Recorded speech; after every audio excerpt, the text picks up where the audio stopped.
What is up, everyone? It's your girl JJBEATS here, and I am with none other than. Oh, is that my turn? I'm Cooper. What's up? Oh my goodness!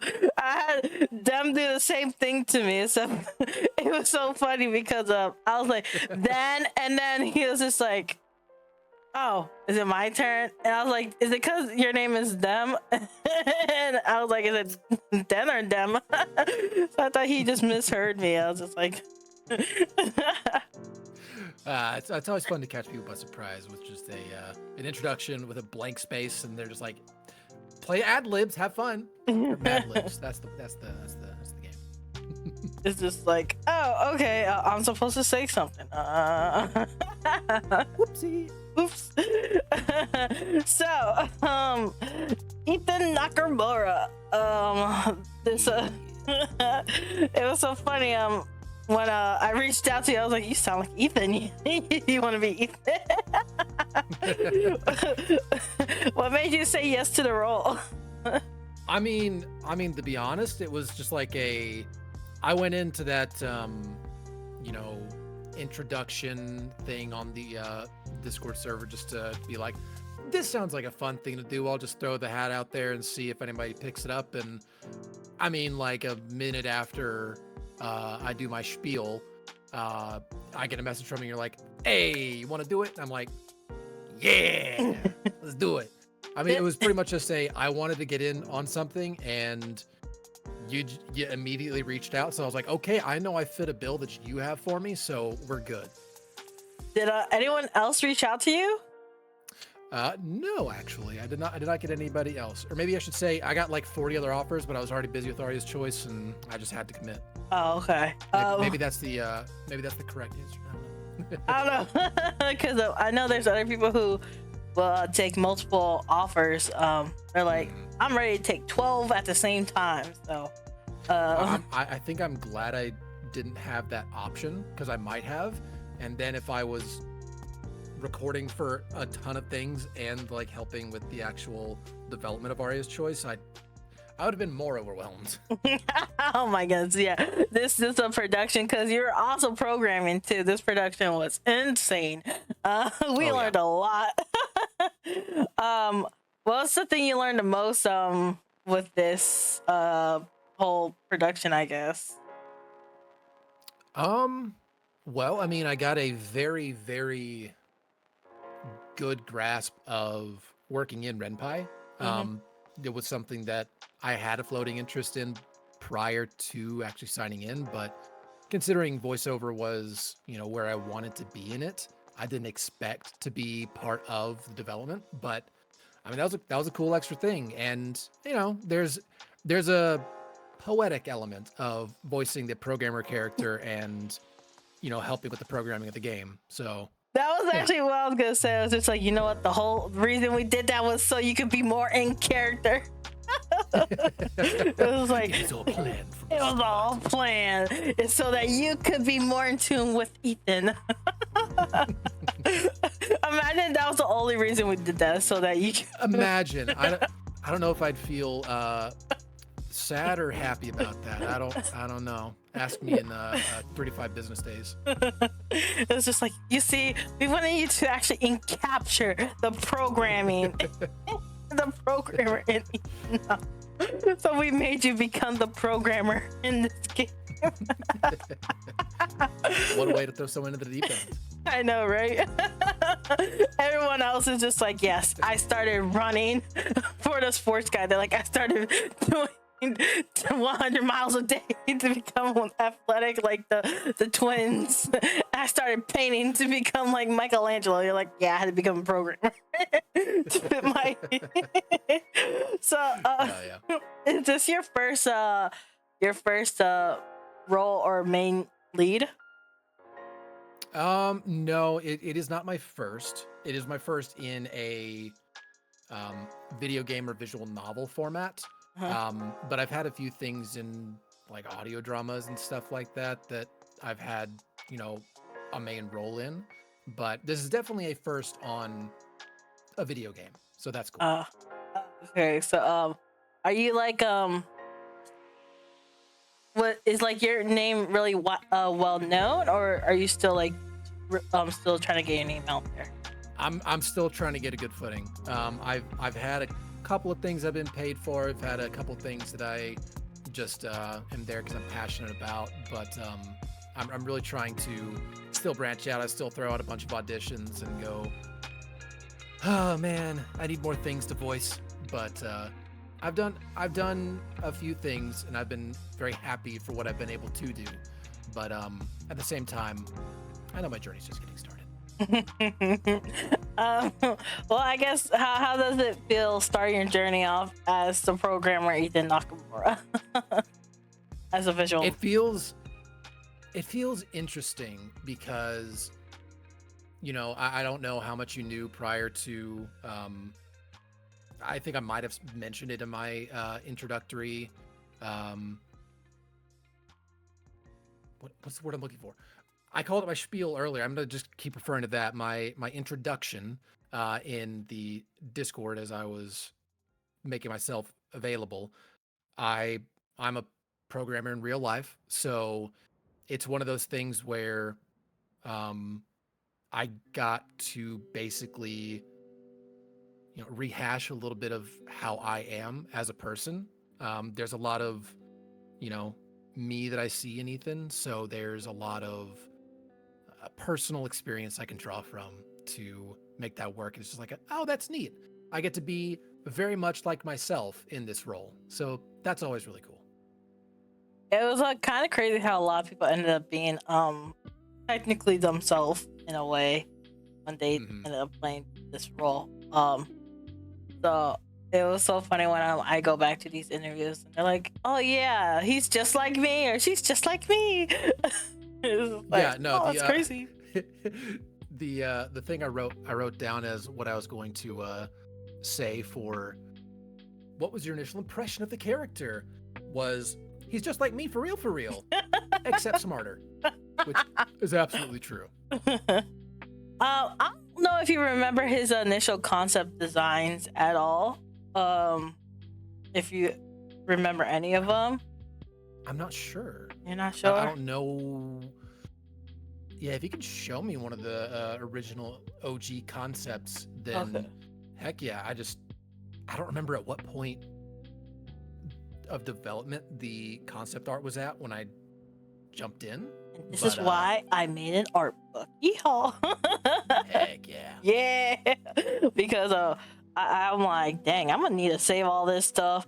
And it's funny because I saved this stuff, but I don't know how to save stuff properly. So then I'm like, I have to resave this stuff. So I have to resave it. I'm like, I don't remember why I named this. So that's the bane of existence. Yeah. So actually, Ethan went through like. Have I gone? Whatever. I'll make a new folder for it. Yeah, it was just like Ethan went through one of the most changes, honestly, because he had just a head. I was just looking at it back then. He was just a head. I'm literally labeling it just a head at this point. But I'm literally looking at it. I was like, oh wow, this is no, because I actually have the OG design, but I don't want to spoil the OG design because I plan on using it in the future. It was something I made originally, and yeah, and people are like, you don't know how to draw. I was like, oh, I mean, I know it, but you don't have to tell me. Mean goodness. I was just like, if we have a real artist, I was just like, I don't even know why I'm here. Because I came on originally as an artist, and then they're like, yeah. Actually, we want you as the director. I was just like, what? I was just like, excuse me. I was just like, I mean, I guess I'll try. So then, here I am at the director. And it's been quite the journey, honestly. So here is one example. Oh wow, this is a small one. I'm gonna have to enlarge it. It literally showed me like a really small. Okay, so here's one design.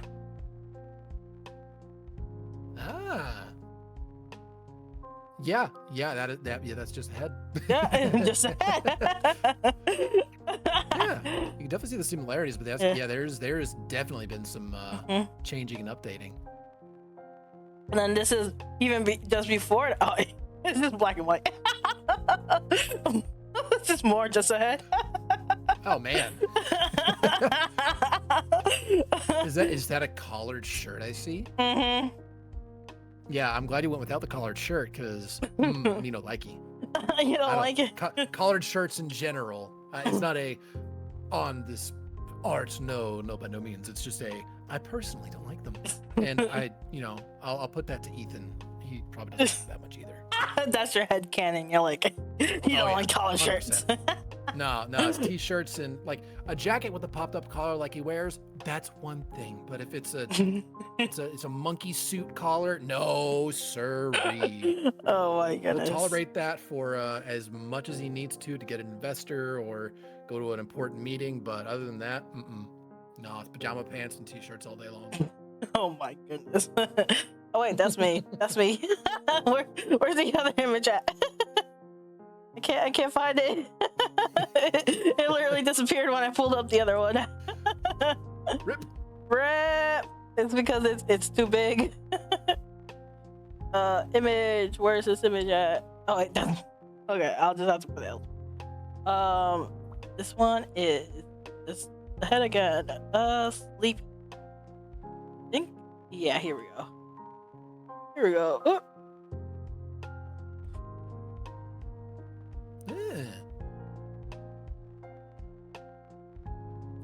Yep, could definitely see the updates there. You definitely see the tired eyes in this one.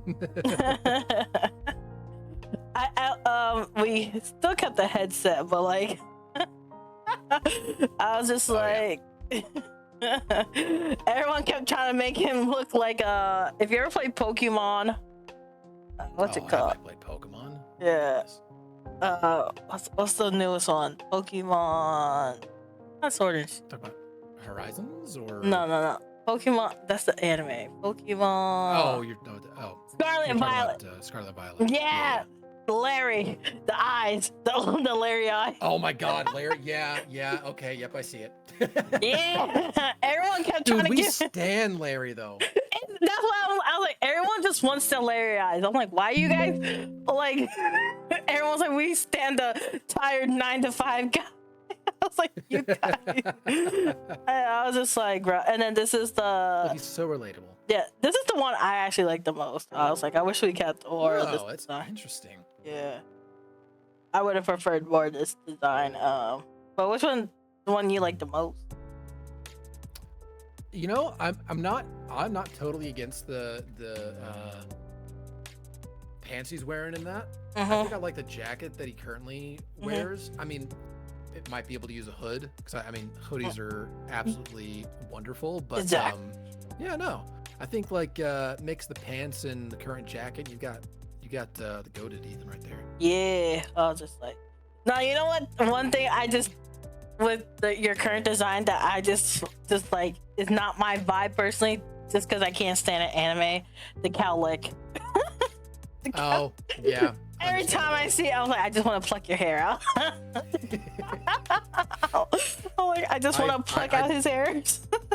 I dealt with cowlicks for the longest time. It doesn't happen. It's not something I have to deal with anymore because my hair is very long at the moment, and I've kept it that way for about 3 to 4 years. But yeah, no, all the way through like elementary school into early middle school, it was just I kept my hair short and I had a permanent cowlick. It was insanity. Then I had the like the swooping bowl cut ass look. Yeah, no, not my not my strongest hairstyle. Yeah, like I was like, can we remove the cowlick? That's like the only thing that I personally like with this design. I was just like, I just wish we got rid of the cowlick. I'm like so much. Like every time I look at him, I'm just like, I want to chop off that cowlick. Well, hey, look at it this way. Alternate universe / like follow up down the road. here's my suggestion. Get him some long ass hair and like pull that back and let him have a really like sleek and sleek little man bun or ponytail or I don't know, samurai top, anything. And then you get rid of that cowlick entirely. Nah, I don't like ponytails either, man buns or anything. I'll give him the L haircut. Oh goodness. Just make him L from Death Note. Honestly, he was fit to buy. He already got the tired eyes. I mean, yeah, honestly. Just give him even more dead eyes. He's just like. Does that make Damien light? Yes.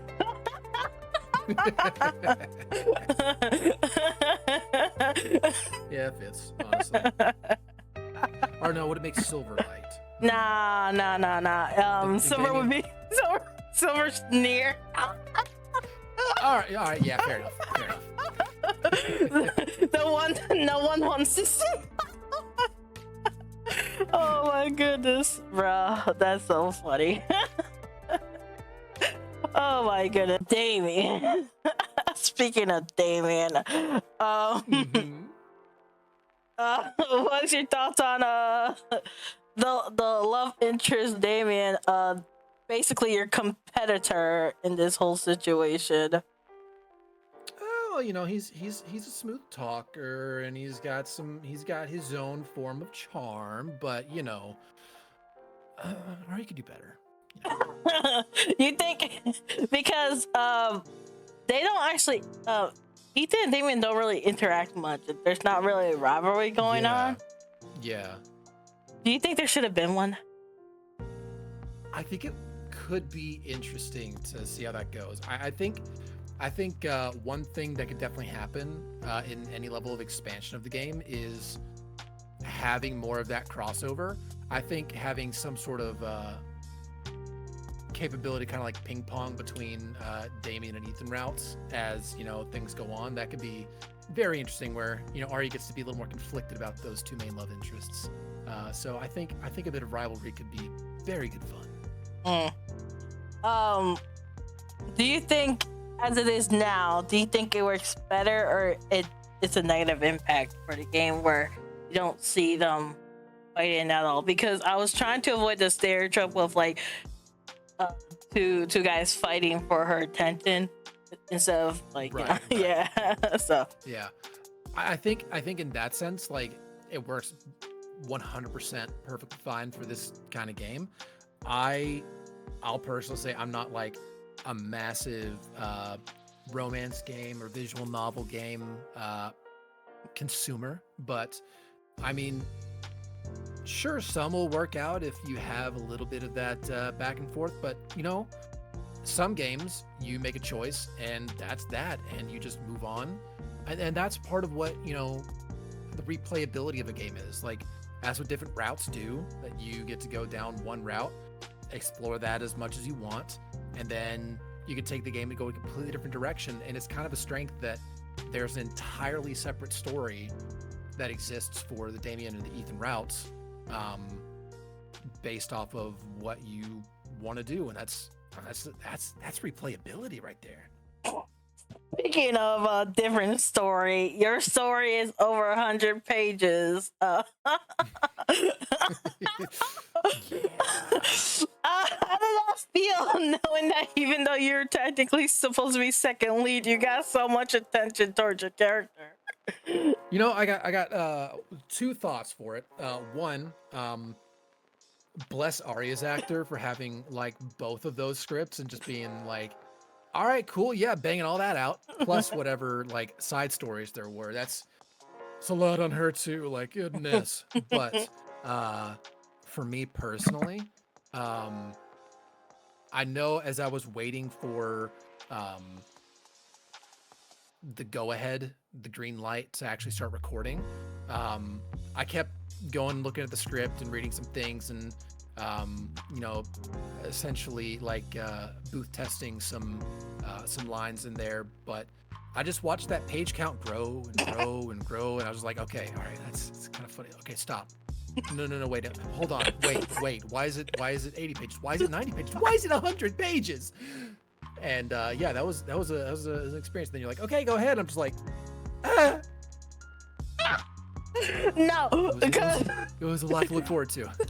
we're like, surely he's only gonna get like maybe 50 pages, because if Damien got like 75 or something, like, ain't no way this person's gonna write a whole autobiography about Ethan Nakamura. And the person's just like, and so here's the whole backstory between Ethan and Silver. Yep. They're just like, ha, watch me. And we're like, bro, we're like, what part are you? It's like, I'm only halfway done. We're like, we still need the other half. Yeah. There was a certain point there where I realized that the voice acting wasn't going to be ready for the initial game jam, and I was like, initially I thought, oh, maybe we're just going to have like a little bit of story that'll get expanded on, but we'll have like the voice acting in place for the game jam, and that'll be cool. But then like that didn't happen. I know Mr. Kumar was really flustered by trying to break up all of the voice lines into their component parts after the fact, and I'm sure that was an absolutely arduous task. But I know initially he was like, he wanted to have all the lines done and then break them out on the Excel sheets, label them with the specific file names that they're supposed to be, to make it super easy to just plug and play. And boy, did that not happen. I was like looking at that thing. I was like, okay, cool. Yeah, that should be easy. We should be able to, get these done, and that'll make it super easy for him and anybody who's plugging this in. And boy, that didn't work for multiple reasons. Somehow, every time someone else kept getting a different script instead of using the final documents tabs, I was just like, "There's a final documents tab," and they kept using like an old draft. I'm like, "Who? Wow!" I was just like, updated draft or something, and then Kumar wanted to use the whole Excel thing you were trying to explain. No one wanted to use that either. So then oh my goodness, the audio mixing part was the worst part of it, because he was trying to explain the concept to me, and I'm just like, wait, so that's not something you guys do as programmers? So yeah, I'm here thinking all you had to do is program it in there. He's like, that's not a programming thing. I was like, what do you mean that's not a programming thing? And so I'm trying to get like programmers to do this, and they're like, that's not what you do as a programmer. So we need audio mixers for that. And you're like, oh, I'm so sad this is not gonna be in like the release. I'm like, I wish it was, but it's so hard to do. It's like, it took forever. And then he's like, and I kept asking him, how long is it gonna take to do it? And he's like, I could do it. I could do this in Ethan's route in 3 weeks. BS. I was just like, so double the time, so 6 weeks. And then he's like, I was like, what about all routes? I was just like, okay, so you need basically a whole year essentially, because I was just like, you're telling me one thing, but how long did it take you to do Damien's route? Because then he did Damien's route, and then he's like, I messed up the whole code. I was like, are you serious? And I was just like, we need help. I was just like, we need help. And it was just a frustrating mess. I was just like, I would love to like fix the voices and all that, because I replayed through the game, and the game is actually really fun to like hear the voice acting and stuff, but all the voice audios are in different volume. Yeah, that's one of those things that's like gonna be real hard to like mix. And I am no like mixer, no audio engineer, but man, like even working with like seeing some people's audio, like in various projects I've seen, like just the absolute stress ball that it is trying to work with a bunch of different hold up the dogs. Oh, somebody just got home, so I'm gonna mute real quick, go close my door, and then I'm coming right back. One sec. Headcanon. Ethan has 2 dogs. One is named Sparky Boom Boom. The other one is named Toaster Strudel the 4th. and they are one a Shih Tzu and a Dachshund Hound. And the Dachshund Hound is the protector, while the Shih Tzu is the one who is a service dog. Oh, did you hear all that? Intriguing. Oh yeah. Oh yeah. See, that's the fun part. Wireless headphones.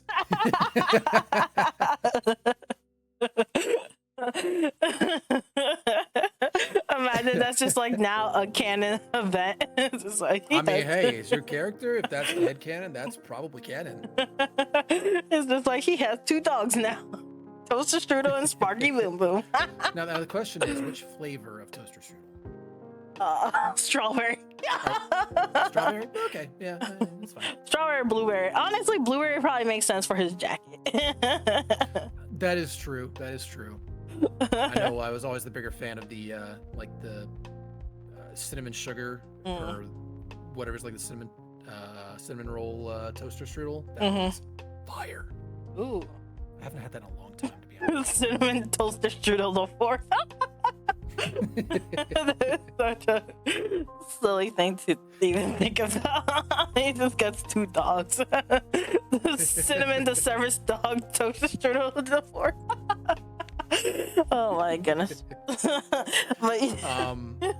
But yeah, what was the question I was answering beforehand? That train the, of thought the audio mixing. Right, audio mixing. Like, yeah, I'm no mixer. I've seen people work with that. It's hard. People have different mics. They have different qualities to them. There's all sorts of things to go in with, and there's no one mixing solution that's going to work for everybody's voice. And I mean, there's going to be it's a complex process, and just props to audio engineers for being able to do what they do. It's hard. Yeah. So I don't know how I can fix that in the future if I ever want to add voice acting in the game, because I feel like a lot of people want these characters expanded, but I don't know how we're gonna be able to. Because I really love the voice acting part. It's just adding it to the game is the worst part. Yeah. That's a hard thing. I feel like, I don't know how this works, and I am talking out of my ass, but maybe this has like merit. It's got to be one of those things where the audio engineer needs to be like brought in at the beginning, and there's got to be some level of like sample from everybody to be like, okay, so what is your audio going to sound like, and let them get a good like mix running to see how that all balances out, and then run that by you, the director, to be like, okay, so this is how things sound balanced out with such and such editing techniques for all these different people. Does that work? And then you can like fine tune it a little bit until you find something that works, and then the engineer should be able to kind of make that work for everybody along the way. And I don't know if you'd be able to blanket apply that to everybody's audio, or the individual audios, but it might help to at least have them along the beginning, have the samples, and could help quicken the process, I guess. Yeah, I think that makes sense. With this game, do you think it's quality enough to be put on Steam, or do you think there's stuff we should fix first before even considering putting it on? Or like remake it first before even considering putting it?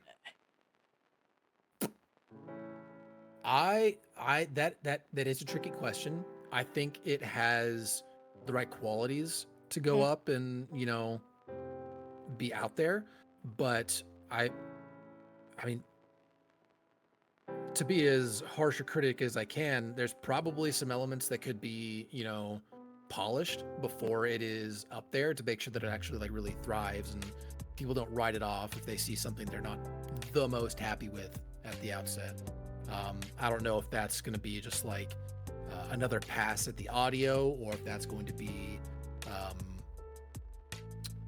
any changes in terms of art or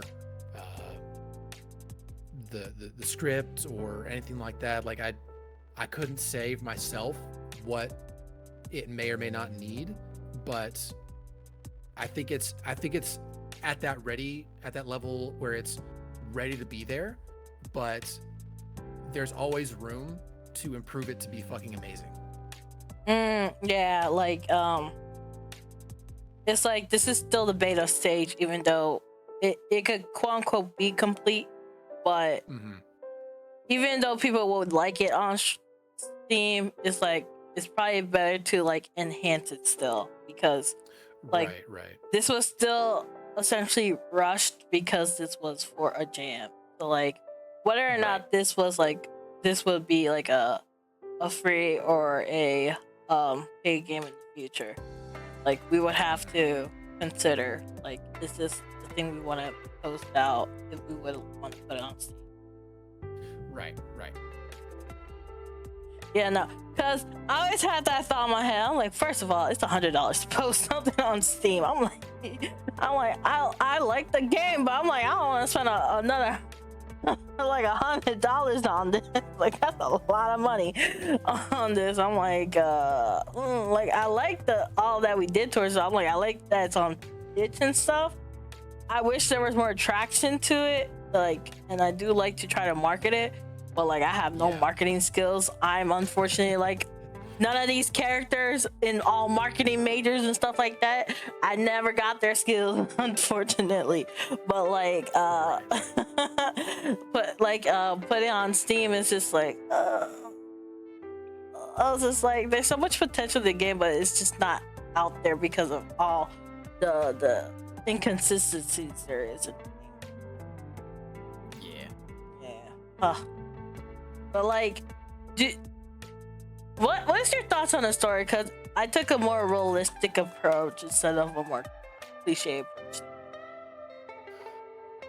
I feel like realistic is a good word for it, because there's a lot of just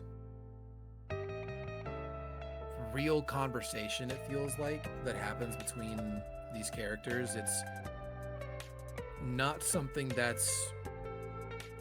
makes its story go based off of a bunch of miscommunications like some romance games can be fraught with. It's, a lot of it is very much based in, real issues people have, ways communication do happen between like rational adults, and that's something that can definitely be lacking in a lot of games. You might get frustrated at times, be like, come on, if you just say the words, it's gonna work out. But with this, I didn't really experience a whole lot of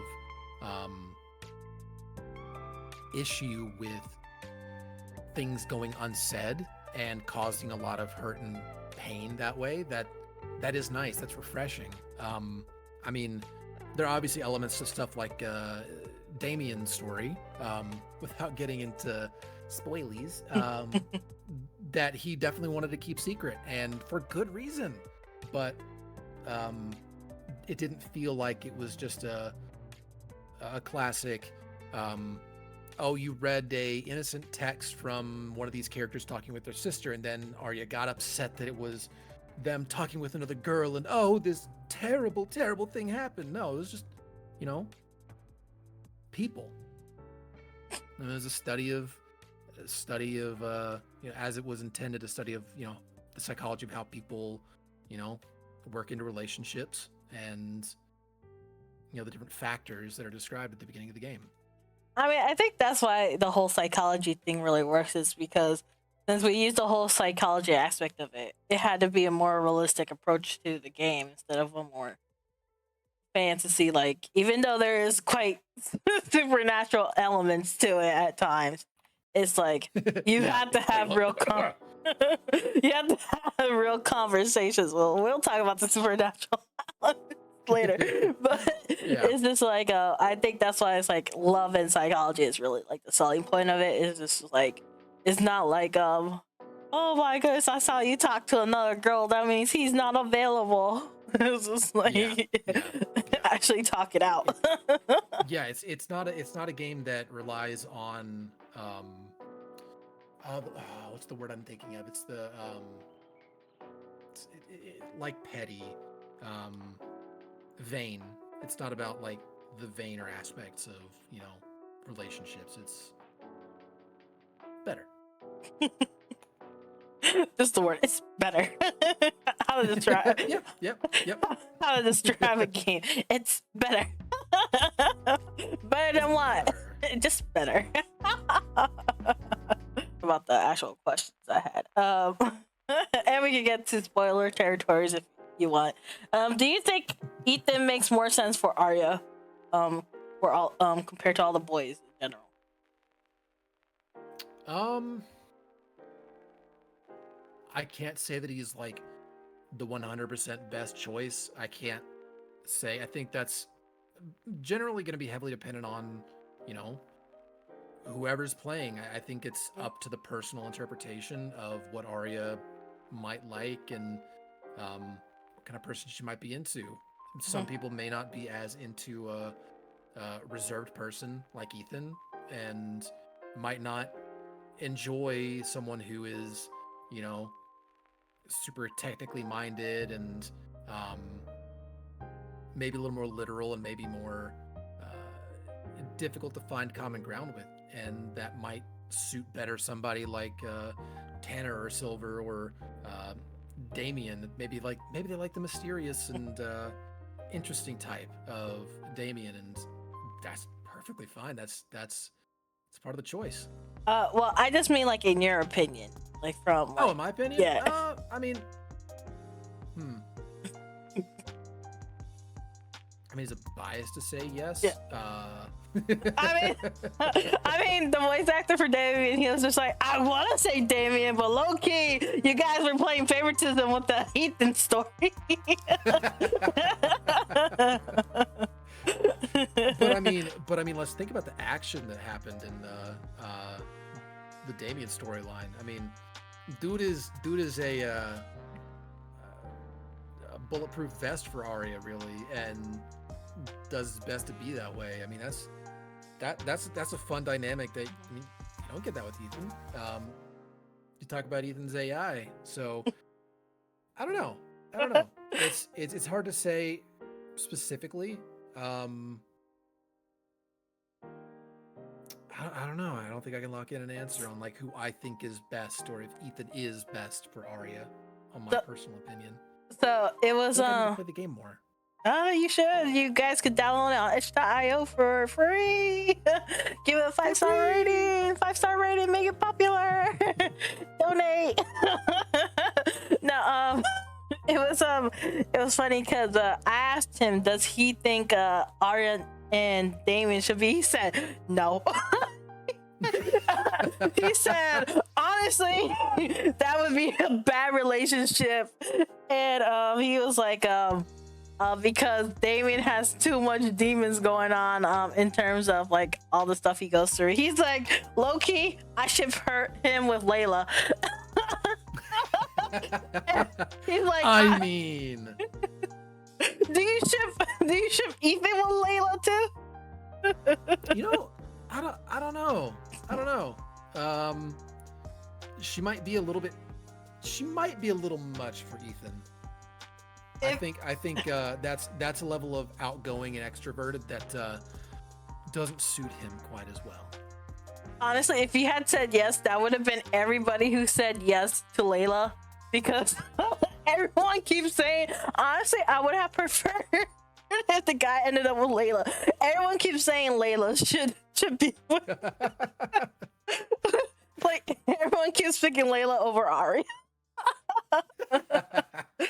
I'm just like, dang. Man, I'm curious. Do you actually have like stats on? Can you even collect? There's not even a way to collect stats, do you? It's pretty much just, it would have to be like polling. Yeah, I did polls at one point. I can't. I remember doing the polls at one point. I know when I did polls on who you guys like more in design, it was a tie between you and Damien. So, and then when people played the story, the top three were Damien, you, and Silver. So it's always a tie between you and Damien. The moment they accidentally enter your route, they're like, I'm staying to this route, I'm committed. They're like, I want to see Ethan. they're like, I'm gonna end stream, and they're like, wait, no, I need to see more about Ethan. That's what it's about.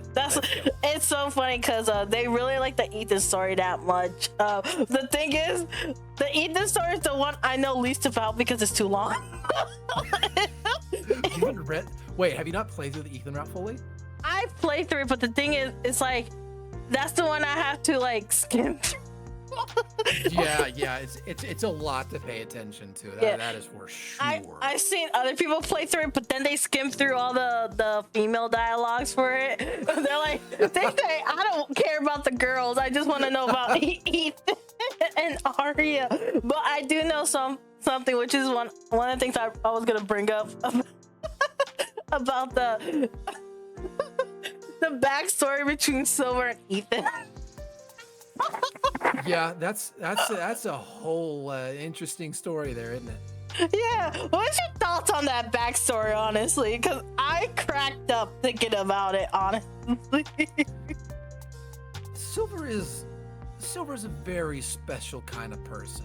I think we've all had that kind of guy in our life.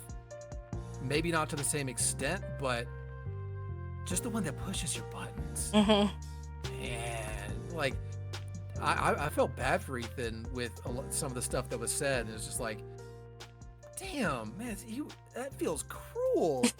But I mean, our boy took it to heart and was like, okay, all right, how can I make my life, better after this? And then still was friends with Silver. Like, that's, I don't know if I would have still been friends with Silver. For sure. That's what I'm saying. Like, Arya's reaction was justified, and Ethan's just like, it's no big deal. yeah, stuff happens, I guess. Yeah, he's just like, it's just boys being boys. That's what cracks me up about it. It's like, how are you so mad? It was in the past. Yeah, it already happened. I mean, it's fine. Really. It's fine. It's not like it traumatized me. No. My therapist says I'm over it. So, yeah, one of the polls I did is which concept you like the most, and out of 99 votes, Ethan, it was between Ethan, Ty, and Damien. Ethan got 76%. So, and then on another poll, I said which love interest should end up with Arya. Out of 47 votes, 68 said Damien. So okay. Yeah. So yeah, it's usually like it's either you guys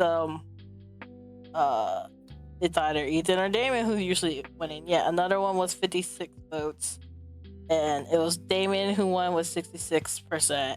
Is they love his design. So yeah, it's you guys are always tying when it comes to each other. Like, I win, you win, I win. Yes, it's so funny because like you guys don't interact, but there's always a rivalry going on.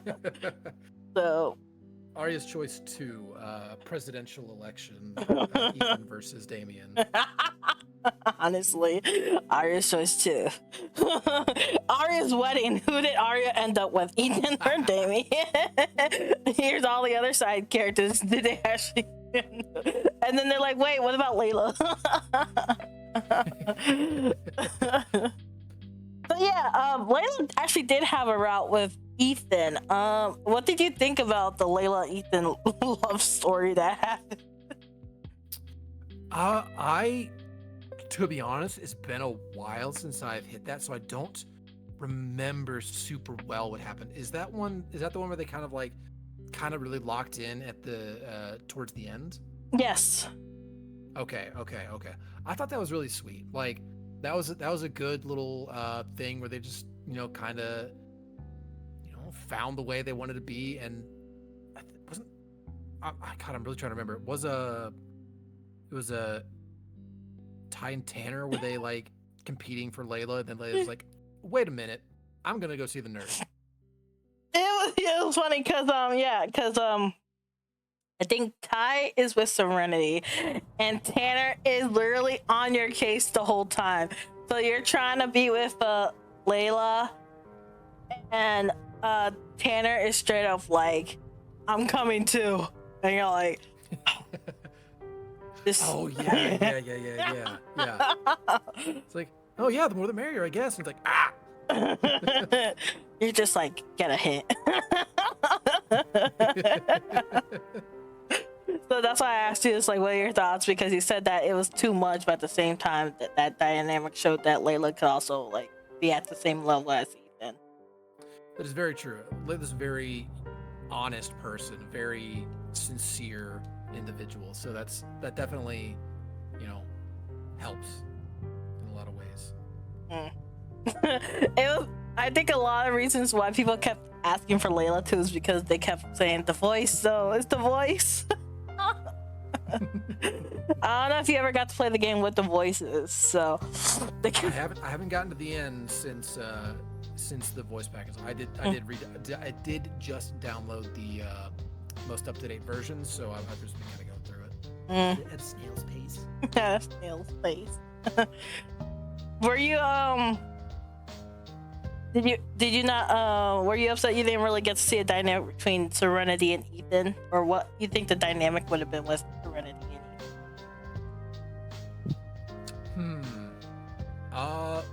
I don't think I've spent enough time with it to actually form a good opinion on it. So I mean,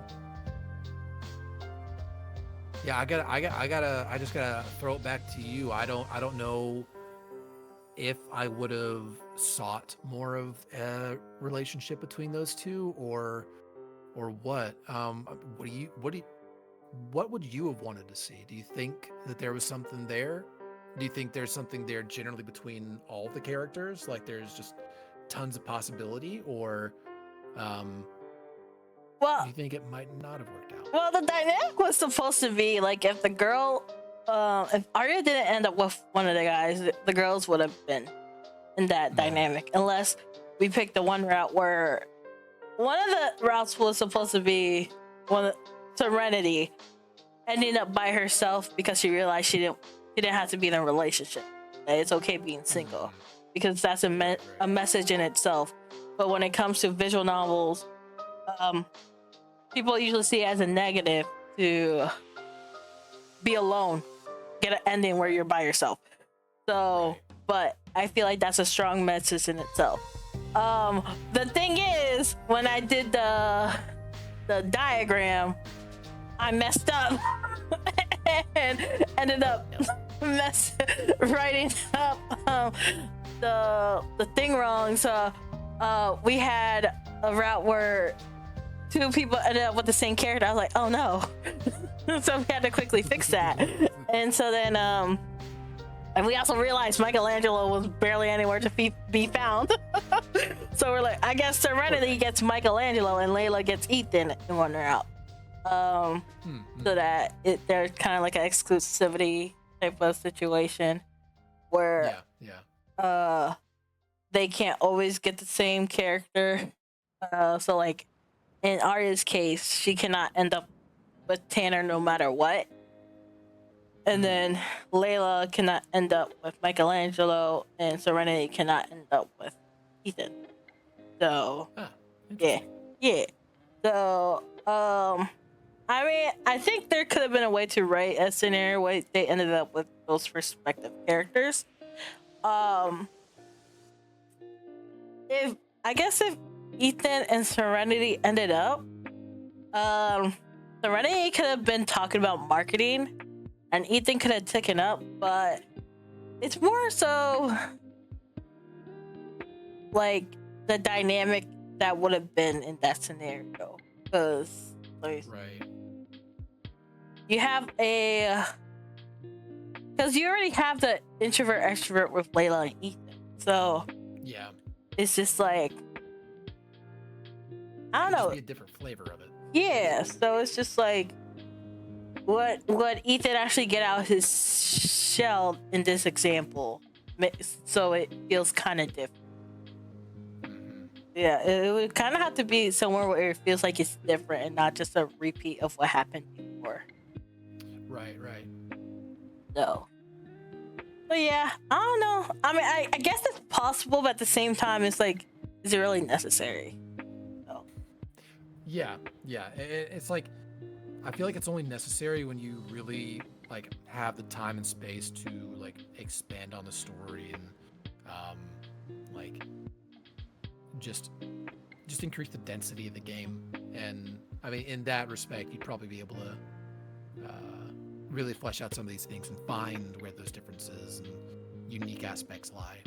But I guess the only way that would work, well, not with them, but I guess the only thing that could work is Arya ended up with Tanner, because that's two different dynamics that could happen. That's a completely different dynamic than what she had with the other love. Yeah.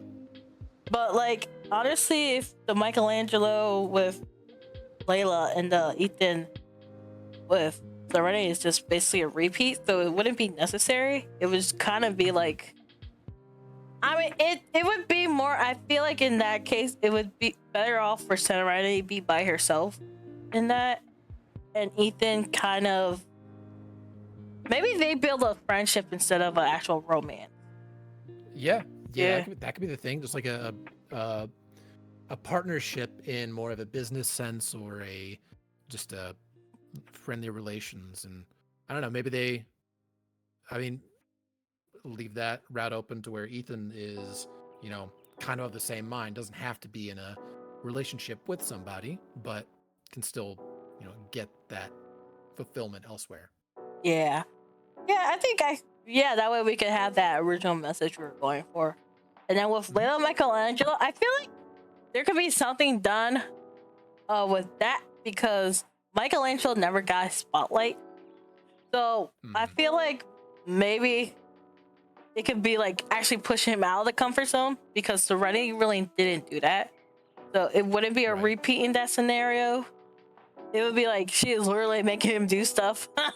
So like, I think it could work in that sense. So yeah, that's definitely something that could work.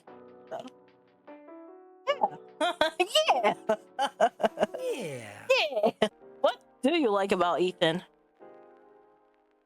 I mean, I like his enthusiasm for what it is that he does. Like, he knows what he's about. He knows he is him when it comes to programming. He knows He's him. he knows the goals he has, what the projects that he wants to work on are. I mean, it's admirable to generally know, where you stand and what you want to do, and he just guns for it. So I really like that. What's a head canon about Ethan that has been canon? Besides the dogs. Besides the dogs? Huh. Let's see. I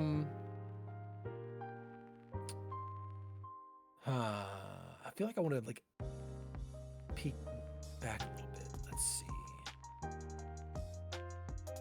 see. He is the, I think it could be interesting if he, like, obviously he works on AI, but maybe there's a period of his life where he works as like a white hat hacker for for the government or some organizations or something like that. Like, really finds his way and earns a bit of side gig money, just breaking into people's stuff and figuring out what's going on. Maybe he catches a job at the Pentagon at some point. That could be fun. What if you know how Damien was supposed to work for like the CIA or whatever? It wasn't really established now. What if Ethan was actually a hacker that was doing illegal activity? And Damien was actually trying to catch him this whole time. Therefore forming that rivalry. I mean, there is so much story there. That could be fun. That would be fun, but it'd be so hard to write. It'd be like, that's not even a story at that point. That's just like a literally action story there. It's like, forget Arya in that situation. So, all right, does Arya, aid and abet Ethan and catch jail time, or does she just, help him get caught and then visit him in the jail every week during what's the term? Whatever, during visiting hours. Does she help catch Ethan, or does Is she the is part of the relationship with Damien, building a relationship with Ethan, and then acting as the bait for him to get caught? Like she's just wearing a wire and it gets him to admit what he does on hidden recording. No, that's just so crazy that I'm just like, yo, that would actually be kind of crazy. It means kind of, yeah, kind of fire, kind of hard to write too, but but kind of fire. It's there. If anyone wants to help write that. Okay. So you mentioned Damien and Ethan should have had a rivalry dynamic. How do you think that could have played aside from this whole Pentagon situation? Like, how could the line headcanon? Yeah, the love triangle. How can we put that more into play? I feel like I'm not really sure, to be honest. I feel like Damien is gonna be more of the type to want to go out, be more, public about things, and just be out there with Arya, do things, whereas Ethan might be lean a little heavier towards staying in, going to more, I don't want to say secluded places, but places that have a certain level of enclosure, where Damien might have a bit more openness.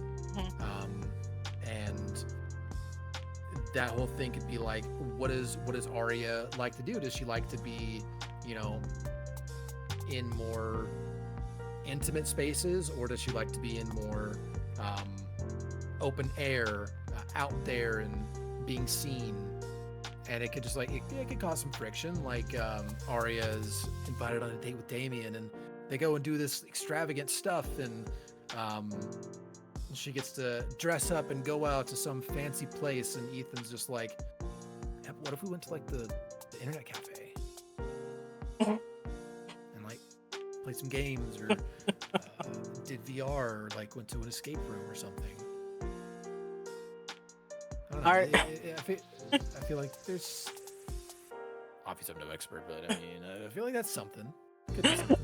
I was like, do I go fine dining or escape room? Ah, the choice. Yeah, that's the choice. The choice. Well, do you think it should be more of a rivalry or more of a bromance? They're like, oh my goodness, bro, you know what? I support you instead. I don't know. I feel like there's a world where they could get along, but I think their personalities are vastly different. It's shown in the first minutes of the game, where Damien just struts up and approaches Arya, whereas Arya startles Ethan, who's hunkered down in his own world. So I feel like they'd clash, but they might have some level of respect for each other. Oh my gosh, that was so funny how you mentioned their big contrast. Because it's literally the whole approach is that they're complete opposites, which is why they're male second first lead.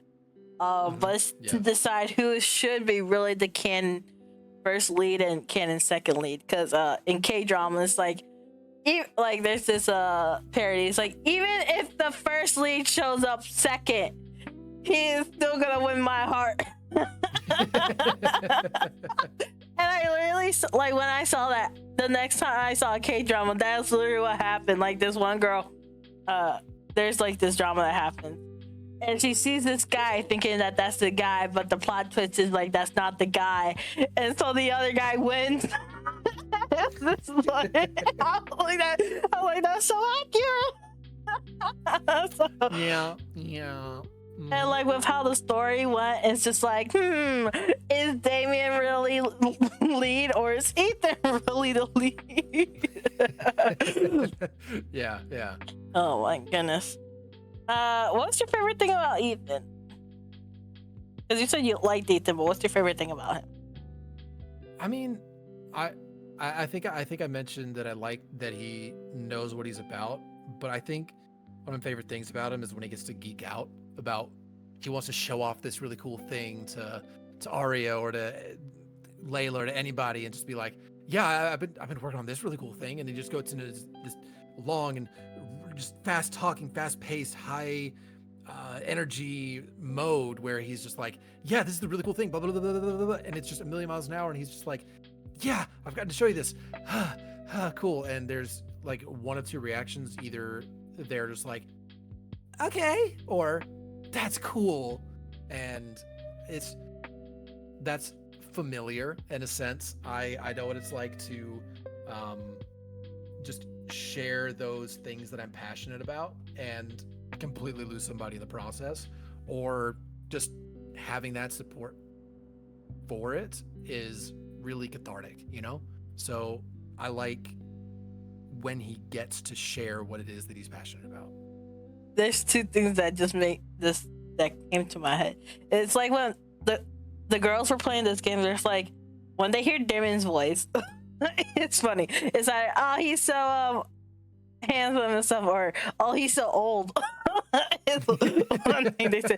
And then when they get to Ethan hearing his voice, they're like, oh my goodness, he's so adorable, I want to protect him because he's so shy and everything. It's just like, and he sounds like it too. He's like, oh, he's so shy. And the second thing is like, you know how usually in I guess like visual novels and like the K-dramas and all that, you know, it's a guy always having to win the affection of the girl and all that. Like the girl doesn't really have to put that much effort into it unless, like, you know, I guess like the villain comes in and she has to be like, no, I'm not gonna sell out or whatever.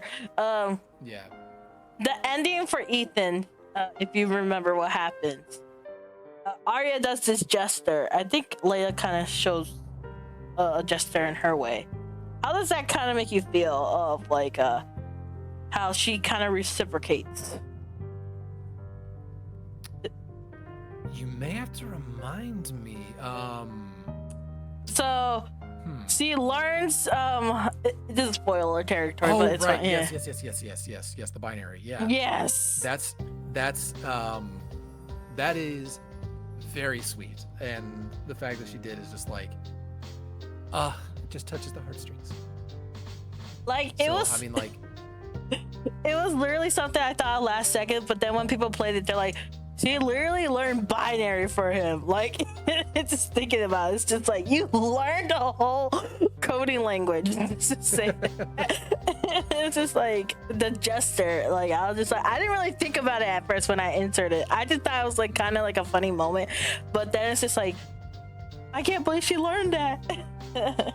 Yeah, no, it's incredibly sweet, and it's really, it's funny too, because like she learns it enough to give like the specific response and kind of has a general idea, but then of course he responds going to 11 in his in his response, and she's just like, okay, I'm not that good, dial it back a little bit, but yay, I'm glad you're happy.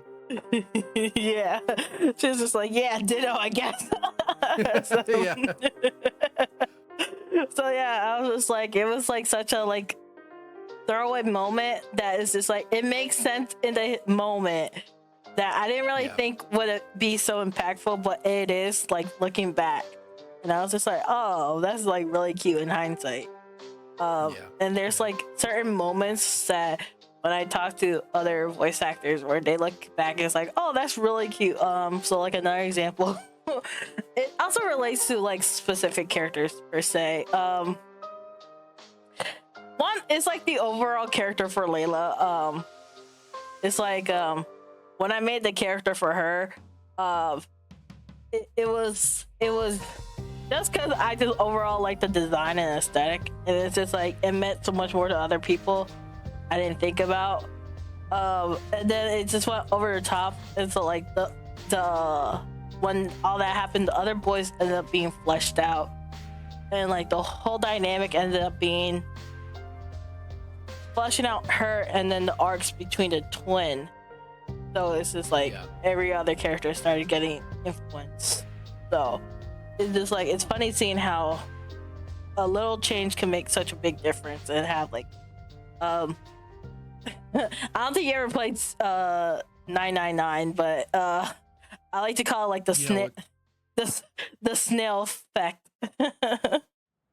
You know what's funny is I actually have played 999 with some friends. Oh snap. Yeah. Yeah, it was a Zero Time Dilemma, the last one in the series. It's I've like played the first. Okay. To be fair. Yeah. Okay, well the first one is like it doesn't talk about the snail effect, but so fair enough. Yeah. Enlighten me on the snail effect then, please, please, please. So okay, the snail effect is like the mom walks on her daily jog. She sees the snail on the side of the road. She decides to get out the snail's way because she don't want to hurt the snail. Because of this action, she ends up encountering someone, and this someone kills her. If she had not gone to the different side of the road, she would have stayed alive. So essentially, it's the butterfly effect. Yeah. Yeah. So yeah, but like doing that tiny change kind of ripples into the butterfly effect. Right. Yeah. So that I just thought that was kind of a cool moment. It's like tiny changes that rippled into a butterfly effect for like a lot of these characters. Yeah. I mean, all it takes is one person to budge just an inch. Mm-hmm. What is your favorite thing about Ethan? Is Ethan your favorite character in this game?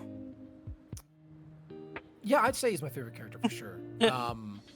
Yeah, I think my favorite thing about him kind of stems from the fact that he's, similar to myself. I mean, I went to college for software engineering. I found that was where, a passion of mine lied. And,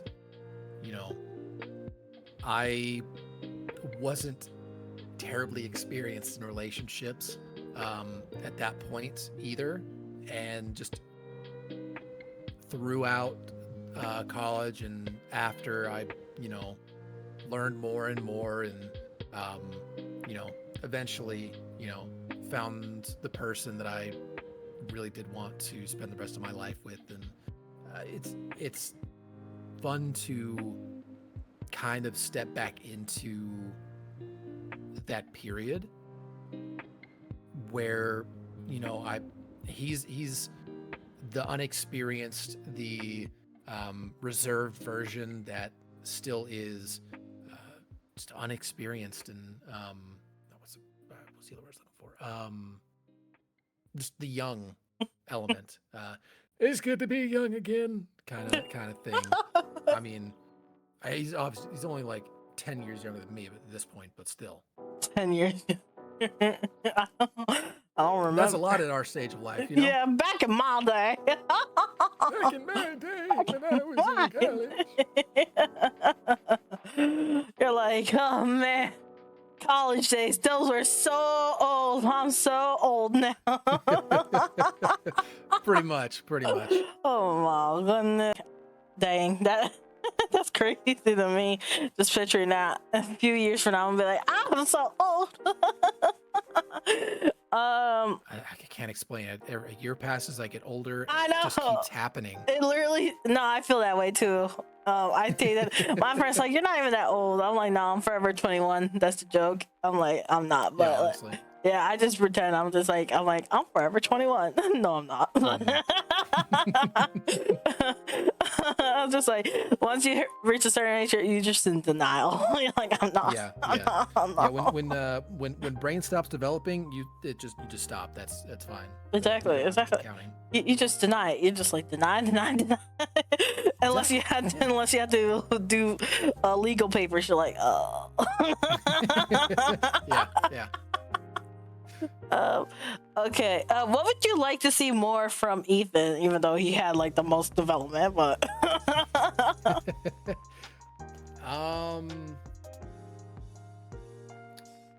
feel like seeing him in more social situations. Like he had a few where, you know, obviously like the party at Silver's Mansion was a different situation for him that he wasn't as comfortable with. I think seeing a little bit more of that, or like, I don't know, like a trade show kind of thing, like somewhere where he's actually showing off his AI and trying to pitch it to investors and stuff like that, or additional investors, or really like work on that marketing element. I think that's somewhere that, you know, can really give him character development and let him grow in terms of what he is capable of doing. I think that's a space that he can both suffer and thrive.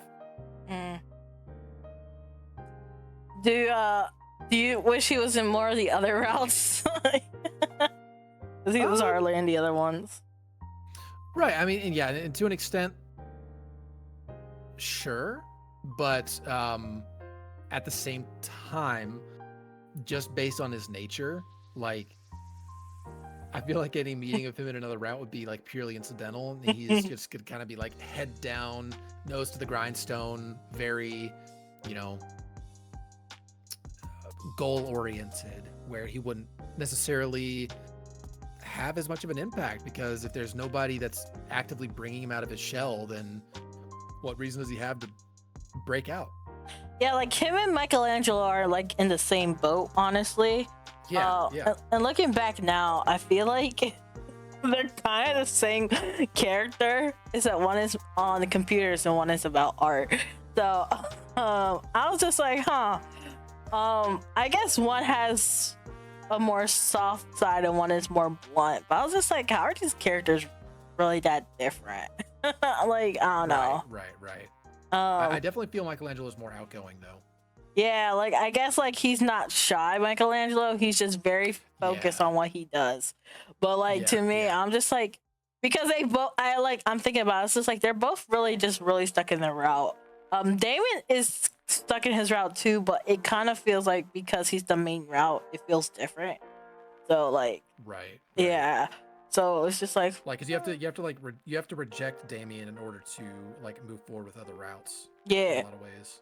So that's why I was just like, it feels kind of weird, but it feels weird. A little weird. Oh, okay. Where are we at? Would you like to see? Where would you like to see Ethan 5 years from now?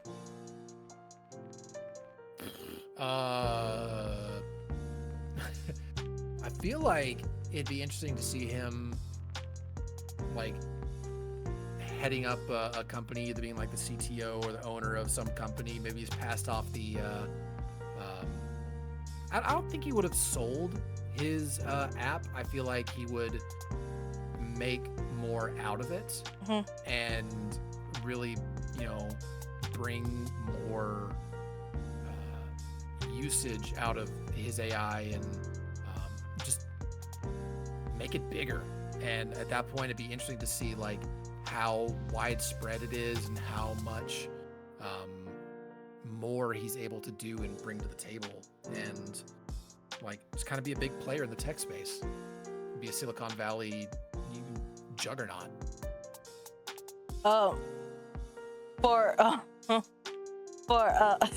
I'm sorry, it's kind of hard to say this sentence. It's so goofy.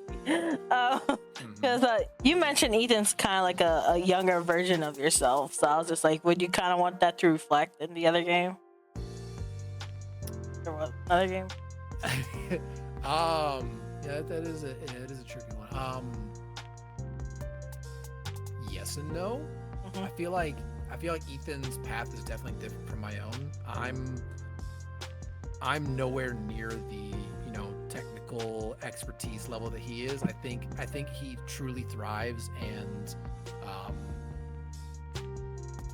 enjoys every aspect of development and doing things in that space. So I think he would be super up to date on everything and be like on the cutting edge, where In a sense, like my personal style is more so like laid back and okay with going with the flow of where it is that I've kind of settled down roots. Um, and I've taken to uh, more of a more artistic endeavors, being taking up voice acting as something to be the hobby that my career funds, and something that I would eventually want to see like dominate my life, just because that's something that's where I think I find the most enjoyment. And I don't know if Ethan would fall into a similar boat. I think it could be interesting if he like finds a creative outlet that doesn't have to do with programming, that he really can throw himself at. I think that could be very interesting for a diversion to his current path in life. But so in a sense, I think Ethan's up for grander things than I in my personal life am. So I don't think I'd want to see him follow in my footsteps, if you know what I mean. Oh, the one that I was laughing about was okay. Have you ever seen A Bridges? Yeah. So there's this one called Anime Boy's AI girlfriend. And you remember how Ethan made an AI? I think her name was Mai. Yeah. I'm making a sequel called Lloyd's Playbook. I said, what if Ethan made an AI into like essentially a girlfriend, and the AI girlfriend got lost in shipping? What happened? Who happens to be the love interest in the sequel in Lloyd's Playbook? So who has no memory? So she's just like, I only remember my name as Mai. Huh. That would be. That'd be interesting. Oh man, how would you play that for like her true origins coming out? Like that's how does that shake out? That could be very interesting. It was just something. So we're kind of just making sketches right now, right? And we have 2 female sketches done. One was like, I was just like, I don't know, I like the design, but I don't know if we want to use it. So like, I was just like, maybe we could make her into like a robot, because we're just going all over the place with the storyboard. Yeah. And I was just like, AI robot? Wait a second, didn't Ethan may have a robot in the other game? And so I was like, what if she's mine? And so I was just like, she would lose her memory. Someone would just find her like in the middle of the street. They would think she's sleeping. He would just start saying rebooting. And then like they would just think like she's being like an otaku because it's set in Japan or something. Yeah. And so she would give her introduction, and she would see something like because it's like the red light district. She would see an ad that says like a rent a girlfriend. And she's like, I see. This is your AI robot companion, Mai. And that would be made by Ethan Nakamura. Oh man, the existential crisis that would cause. Good lord. So it's just like, what would be your thoughts on that if it actually happened? I'd crack the hell up. I would laugh 100%. It's like, oh. Ah. It's like what? And then Ethan has to look for Mai. He's like, I'm looking for my robot. And you get revealed that she was not meant to be a rented girlfriend, but just his like AI assistant that was just in development. So, but like she developed parameters for like a rented girlfriend. Triple X Boston Dynamics. Yeah, so it's just like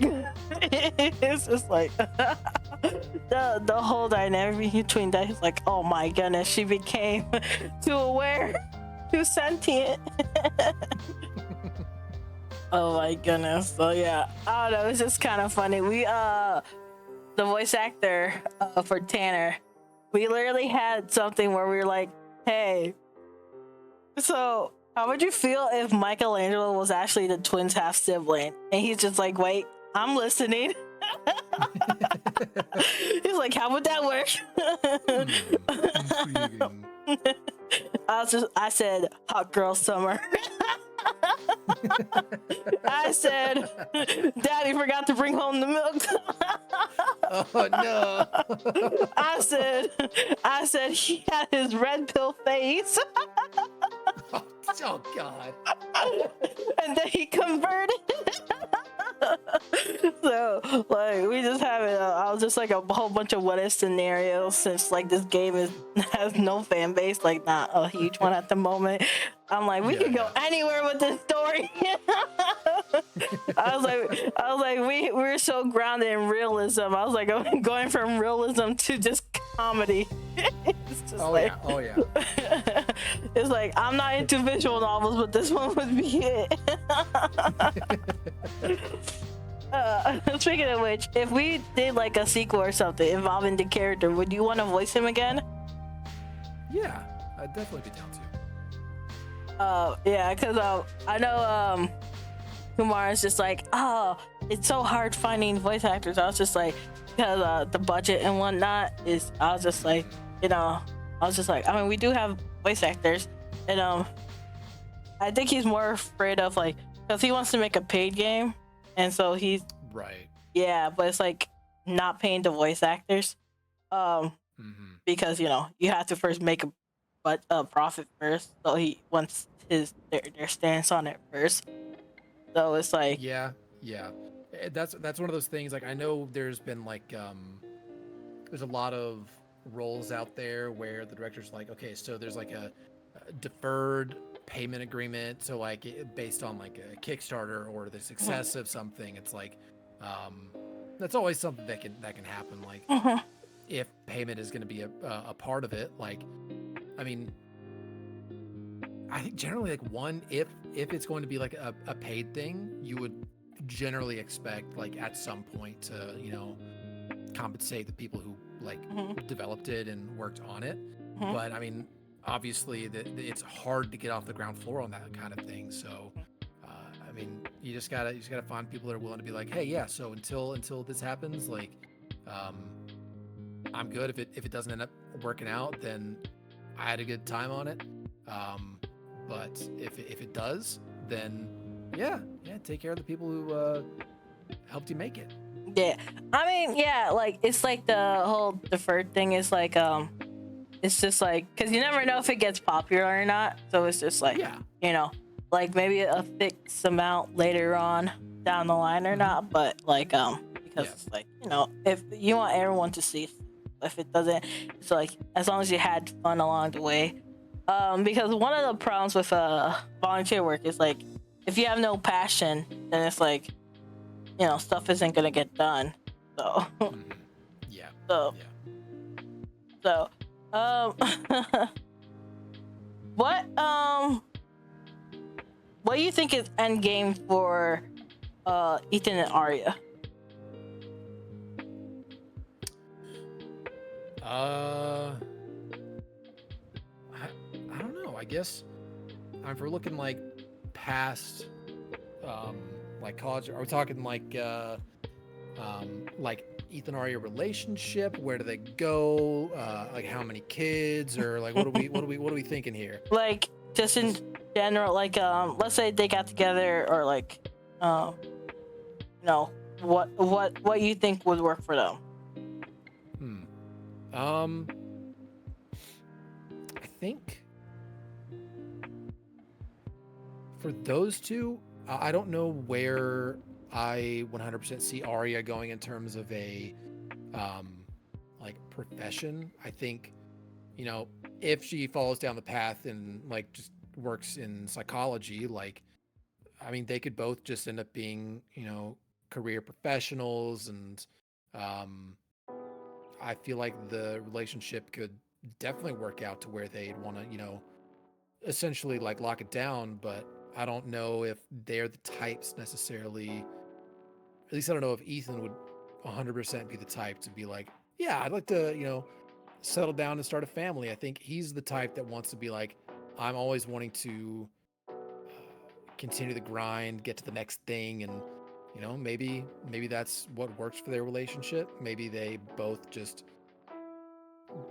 are super into their work, and that's what their lives are. That's what they want to do. So yeah, I feel like for them, they could be, a real power couple in terms of just getting everything they want done, living somewhere, some fancy place, and he's working alongside tech professionals, and she's, providing all the therapy that their long hours don't afford them to have the best mental health. The best one. Dang, that's rough. I just realized what you said. Look, there's problems with the grind set. Yeah, the grind set is tough. I've dealt with that multiple times. The grind set mindset is a tough set. Oh yeah, it is. Okay, do you think having the biggest route affected Ethan? Let me see. Like, compared to the others, like, it was a good impact because it was a lot for you to voice, but like, it was. I'm trying to get the right words. Like, was it like fluff? Did it feel like fluff, or did it feel like it was actually achieving something? I feel like for the most part, it was achieving something. There may be elements that feel like they were a little fluff or could have fit in like any storyline as opposed to solely Ethan's. I think there might have been like some like elements of side story or like additional things that were there, but I feel like Ethan was present for most of it. If I remember correctly, I think there may have been like 2 or 3 scenes in that entire document that Ethan just wasn't present for. Mm-hmm. So I feel like he had a very,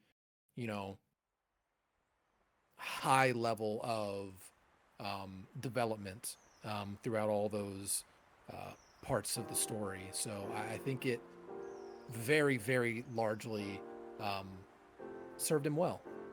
So yeah. Speaking of which, since he wasn't in like all the scenes, how do you feel about that one? Like, the main lead isn't in the scene. Like, you get to actually see the other characters. Do you think that fits or that breaks the immersion? I think it's a good thing to every now and then have separation from a lead. Because I mean, it can feel overwhelming if every single scene always has like the 2 specific characters. Like, there's benefit to being able to kind of break it up and have characters have a bit of breathing room to do some of their own thing or explore a small side story.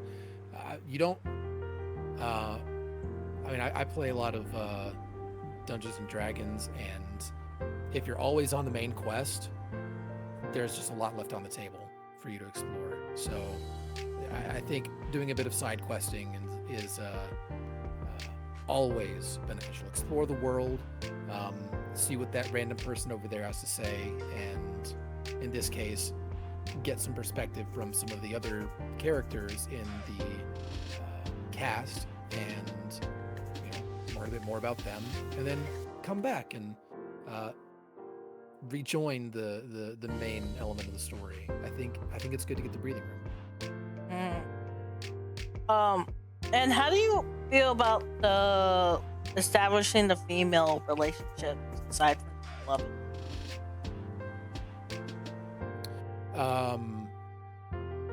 Sorry, you're kind of cutting out there.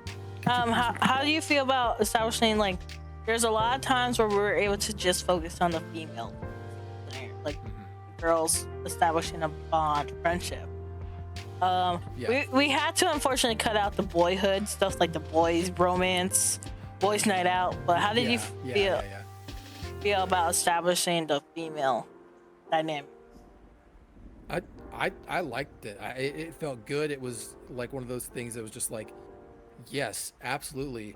Get more of their interactions. We need to see these girls just, just having fun, having a good time. That was a good element of the story. I liked it a lot. Do you miss that boys' night out was not included? Yes and no. I can't say I personally miss it super bad, but that might also just be a feeling I have for being a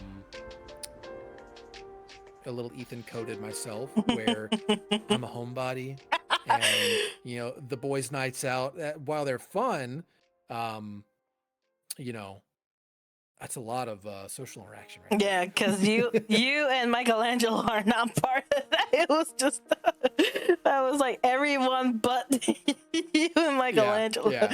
It's so funny. It's like all the boys who are interactive, and then it's like, oh, okay, we'll just stay at home. Yeah, pretty much. Low key, it's you guys like, gonna go do that? Sweet. That's time for me to go play some video games. maybe there should have been more of you and Michelangelo interacting, the two people who don't like to interact. We just quietly go hang out at a library and just read on our own. Give each other Yeah. a thumbs up every now and then. Yeah, it's like, you good? Yeah. You? Yeah. It's like, Yeah. we're best friends now. Speaking of which, how do you think you Ethan as a character is able to maintain a relationship with Silver, considering he's such a talkative person? There is merit in just being able to listen, and also listen with your ears closed. Silver likes to yap. Yeah. And being able to just kind of turn off your brain and specifically focus on whatever it is else you're doing or thinking of in your head, and just have the reactive, like, yeah, totally. Just that kind of thing. Just ad hoc responding to whatever he's saying, just to make it sound just enough like you're paying attention to where he doesn't get on your case. But yeah, I mean, if someone likes to hear themselves talk, sometimes the best thing to do is let them. Honestly, I could see those two just like, Silver is literally having a conversation by himself, but Ethan's there, and Ethan's just like, the whole time. Yeah, totally. For like 3 hours. 3 hours, right? Yeah. Even every, like, it's timed. Like, he is on his computer timing it. Oh, time for me to say, and Silver, legitimately. Silver just doesn't care. He's just like, oh yeah. And it's like the same tone every time.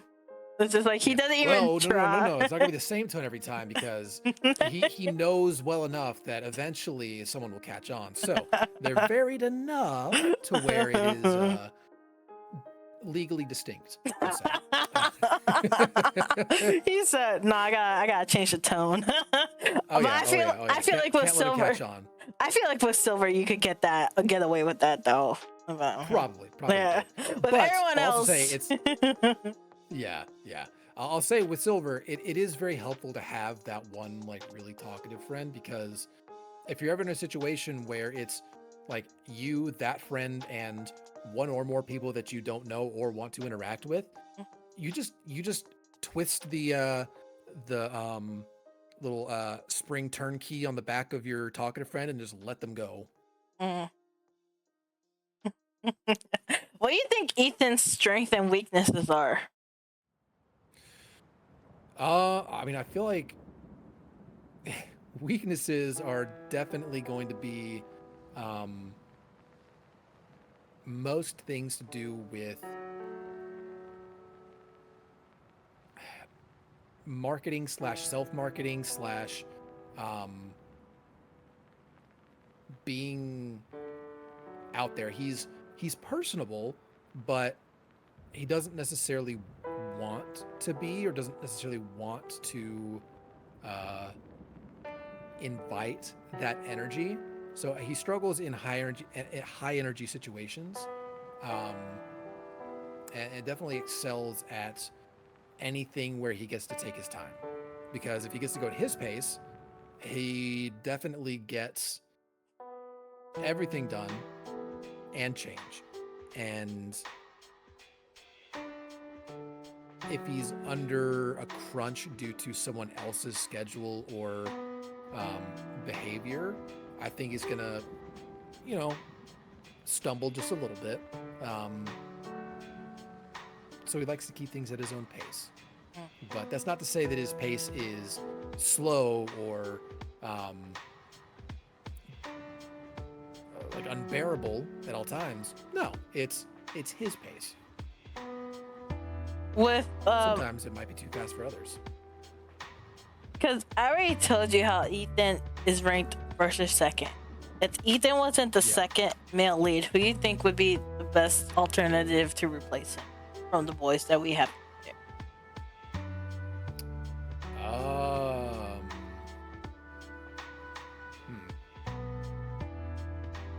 It's difficult. I might say one of the twins. Ooh, why the twins? Because there's interesting dynamic when it comes to twins, and they're similar to each other, but they have their own differences, and there's like a lot of room to explore there. And I don't know. I got fairly decent vibes from them when playing through the story, and I like them. I don't know if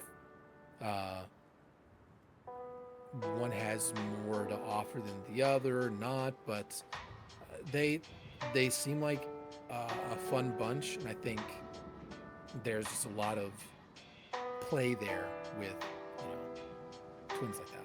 With the twins, some people couldn't get past their bro talk. It's like, what up, bro? Hey, That's bro. fair. Hey, what up, bro? Hey, bro. Yeah, no, that could get definitely very annoying, but that also means that there's option to kind of subvert that and forcibly break them out of that kind of behavior if there's more time spent on them. I was like, that was part of their charm, is that they're literally like college bros. It's like, bro, what's up? Like, hey, bro. Yeah. So I was like, I wish there's some people would love that about them, but like that one, the turn off. So I'm like, no. I think a lot of people have memories of that kind of person, that kind of bro person at college at one point. So there might be a little bit of a bias there.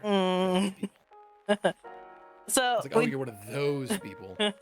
We talked about the strength and weakness. What do you think his charm is, though, with Ethan? Because a lot of the ladies are like, I think just the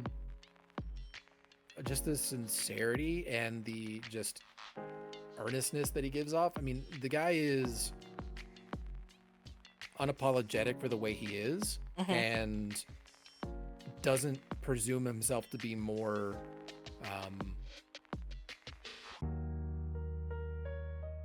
important or more interesting than he is. If someone tells him that he's got interest or value, he's like, oh, cool. He doesn't assign that to himself or tell anybody else that, oh, I'm great or I'm the best or super awesome. He's just like, oh, you think so? And I feel like a lot of people like that. It's kind of a humility that can just draw people in, and it's something where you don't have to break past a barrier to get a glimpse into how he sees himself or what he thinks of others. It's kind of just on his sleeve, in a sense. He's obviously got some things that he doesn't like outwardly show, but he also doesn't boast or offer more than someone else wants. He's reactive in that sense. So if someone is asking, he's more than happy to share. But if someone isn't, he's like, all right, cool. You do you, I'll do me. Yeah, it's like it's pretty darn relatable, essentially. Yes, very relatable. He's one of the more relatable ones out of the cast. The bros are too relatable. It's like, I've known this type of guy. Yeah, yeah. Which character you wish Ethan had more interaction with? That is hard. It kind of, I mean, we've kind of hit on like topics with Michelangelo before. Like we kind of like brought that into the phase, and I feel like that's probably the answer I would end up giving, because they, like we've mentioned, are kind of one and the same when it comes to just throw themselves at their passions and focus on nothing but that. And I think while they may not fully understand the other's perspective and the way that the other does things, or the other's, you know, passion very well, they understand the passion, and that's definitely something. They both have their own form of art in a way, so I think they'd be really, really solid friends, actually. And they could learn a lot from each other. I feel like I think Michelangelo provides a peek into what proper, what's what I'm looking for. He knows how to present himself to others a lot, and I feel like Ethan could probably learn from him. Like, yeah, how do I, you know, use showmanship? How do I, you know, do that kind of thing? And I'm sure there's stuff that Michelangelo could pick up from Ethan, but I feel like they get along.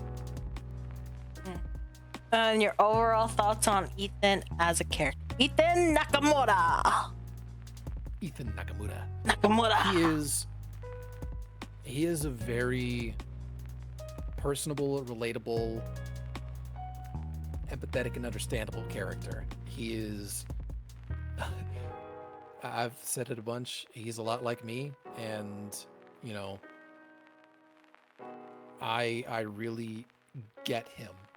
So knowing a lot of the ways that he can think about things, and a lot of the ways that he approaches both relationships in a romantic sense and in a friendship sense is very endearing and, you know, special to me, because it's kind of similar to how I would approach things. It's a lot of fun to see that show up in a game and have that, you know, relatability. Everybody enjoys having someone that they can relate to in a game, and, you know, Ethan's probably one of the closer ones to my own personal experience that I've been able to find thus far. So that's really cool. That last name Nakamura is pretty darn dope too. I mean, it's pretty sick. I know, right? Not gonna lie. I know, it's like Nakamura. Ooh, I was on it with them last names, like, yeah. Yeah. But like, now I think about it, did I even tell you what the character Ethan was about when I offered you the role? I have to go back and look. You might have. Cause I just said you sound like an Ethan to me. That's all I remember was the same. I was like, did I even tell you? I don't know. Did I even tell you what the character was about? You're like, I relate to this character. I was like, did I even tell you what this role was about? I just like, do you want to do this voice? Yeah, I either got a little bit from you from the first introduction, or like once you invited me to the server, like, and I got to start like looking at the existing information about the character, I was like, oh yeah, this fits. Imagine if you said yes and you're like, this is nothing like me. Imagine. But hey, that's what acting's all about too. Yeah. Ooh, yeah, you're right. You're right. So, what is your overall thoughts on Artist Choice as a project? I think it is a good project that was maybe at times overly ambitious, but Oh yeah. it had the guts to like really push for it and finish out. I mean, it didn't get finished for its first jam or its second or its third, but It got finished though. the people behind the project were passionate enough to make it happen, and that's something special. And I enjoyed my time, recording for Ethan and helping out with the coding. I regretted that I couldn't help more with the coding. I know Kumar was really struggling with getting enough people to help out with that, and I did all I could, but man, time constraints just hit hard. So that was tough, but kudos to everybody for sticking it out. Yeah, honestly, because honestly, even without time constraints, it's literally passion. If you don't have passion, you're not gonna do it, even if you had the time. So like, Right. it's like if you guys didn't stick around to like do the voices, or like if people aren't gonna do their parts, it's like you can't go anywhere. So Yeah, it's like it's literally drive that pushes us forward. Like when I was doing my role as a director, I had to do stuff I didn't even know how to do. I'm like, I gotta write. Hey, you learn by doing though. Exactly. I was like, I have to write. I was just like, okay. I was like, that's how you got those random moments where I was like, and then Arya learned binary. Just like, cause I'm like, I guess I'm doing the comedy and all that extra stuff too. So it's like, yeah, okay, push yourself out of the comfort zone. How did you think I did as a director? Because it's my first time directing. I thought you did well. I mean, you say you didn't know like how to do a lot of the things. I mean, as I came into it, I didn't know you weren't the director, and I didn't know you hadn't directed stuff before. So take that with pride. Yeah. That you did a good job. And I mean, a large part of being a director is, delegating tasks and, keeping everybody on track. And I mean, it's hard to keep everybody on track when it's a passion project that is on a volunteer basis. But I know you did your utmost to make sure that everybody was, accountable for the things they said they'd be able to do. And you delegated the tasks that, people were expecting to be able to do. And I mean, I think you put the right people in the right place and, helped move things along very well. I appreciate that. I know now voice acting's the last thing we do. Oh my goodness. That was like one of the things that also low-key kind of kept us moving. I was like, we cannot do this and not put the voices in after we said we got all these voice actors. Like, what the It's like, Yeah. Imagine if you're like, hey, you know what? We don't need you because we can't put the voices. I did worry about that a little bit. I was like, man, like, is it even going to happen? There were some parts of my brain that had kind of written off that it was going to happen in the first place, but it did. It certainly did. JJ's not a quitter. I was literally finding every way possible. I was like, we'll figure this out. What is your most proud performance in Artist Choice? Like a moment you can recall that you voiced as Ethan?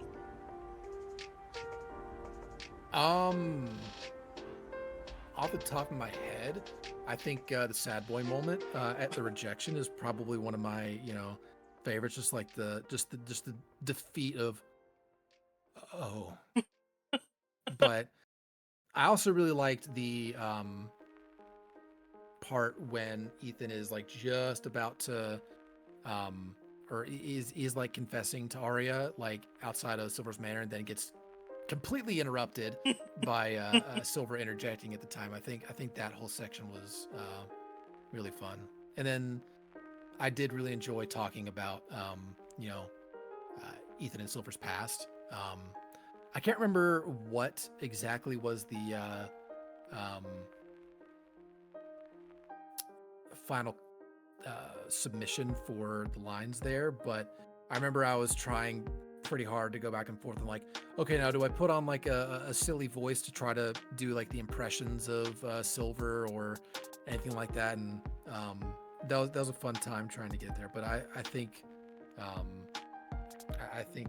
that part came together and didn't feel like too silly, but had some levity in it. What kind of roles or genres are you drawn to work for one voice actor?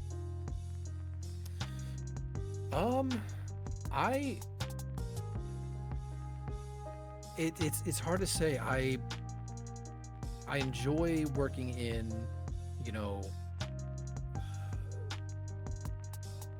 somewhere that has like the ability to kind of flex and move in multiple different directions. So somewhere that's got, levels of action. I know I've been trying to work on getting better at doing like action noises, and that's always interesting, trying to find the right way to just express something without words. It's hard but rewarding when you get it right. I enjoy being silly characters. I enjoy comedy elements, but adding in like depth in there for the drama, for the punch to the gut that you don't expect necessarily from someone being silly. So I like a lot of things. I don't think I have one thing I'm particularly drawn to, but I will say I do enjoy like fantasy worlds. I enjoy horror series. Those are always fun. If I get to stream out, it's a good time. If you could voice any character from any game or visual novel, who would it be and why? That one's real hard. Look, if Pokemon games ever like outside of like the Masters EX games come into play, I'd love to be someone from Pokemon. Larry, like maybe a gym leader or something like that. Dude, Larry, bro, that'd be amazing. But if it's like a game that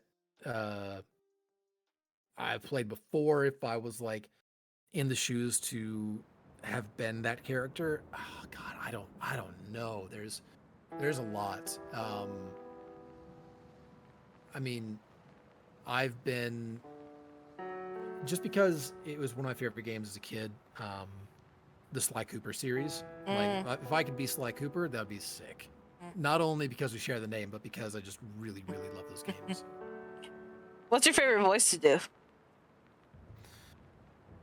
Oh, God.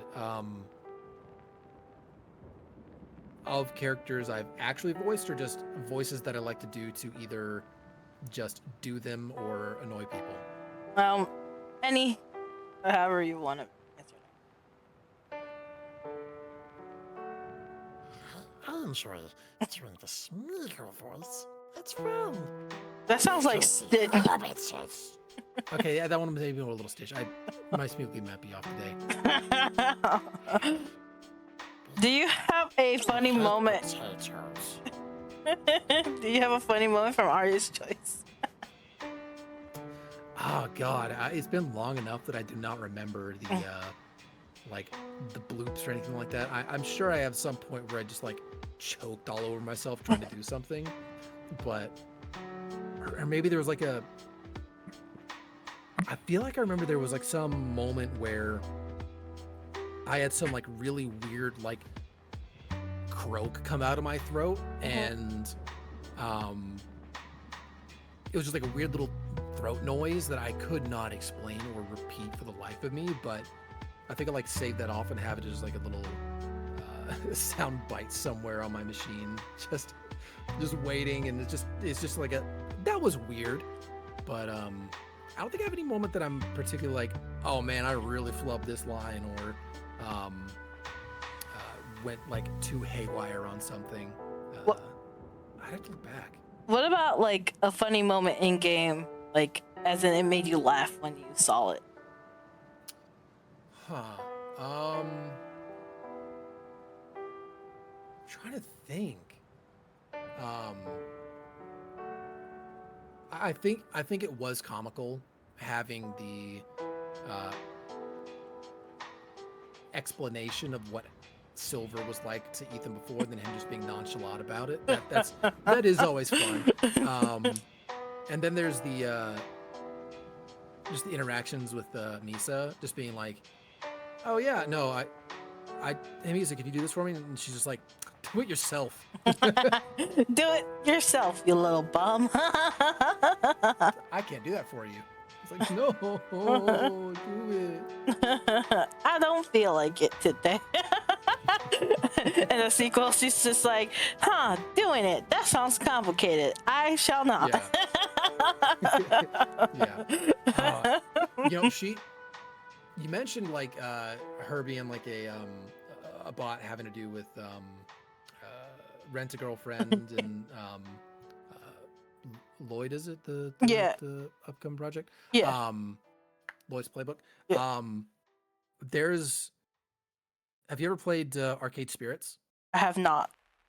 Or is Arcade Spirits? No, is it oh crap, is it Arcade Spirits? Oh poop, I can't remember what it is. Hold on, I gotta look this up.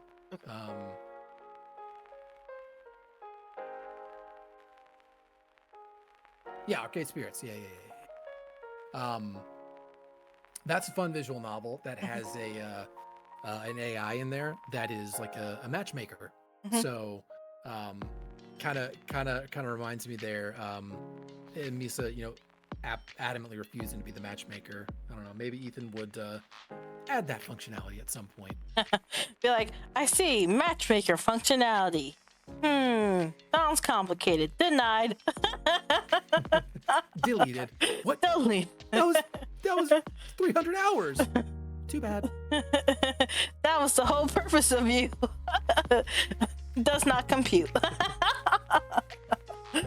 Oh, your recording process. Set up recording schedule, etc. Well, so my